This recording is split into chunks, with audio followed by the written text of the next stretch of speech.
mga kapatid, at ito na nga, nagpre-prepare na si Mister ng aming dinner at siya daw ay gagawa ng lechong liempo. Lechong liempo sa oven.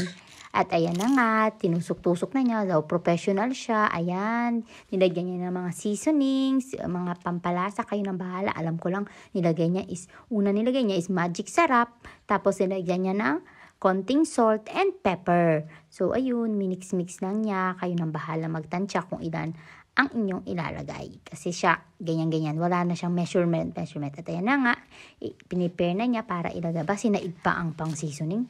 So, ilalagay niya na po yan sa oven for 180 degrees in 1 hour daw. At ayan na nga po, after 1 hour, luto ng ating lechong liempo. Pwede na rin ang crispy liempo. Tingnan nyo kung gaano siya kaluto.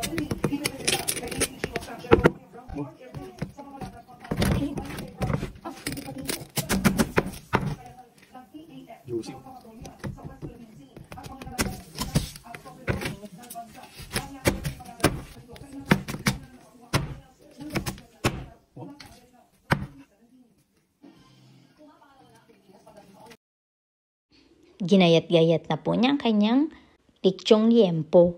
At ayan, ready to serve na siya.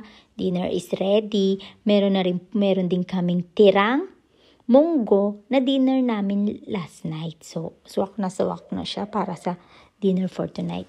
So, uuna na kaming kumain kasi si Kuya daw is busog pa ang aking anak na panganay. So, see ya. Bye. I hope you enjoy watching.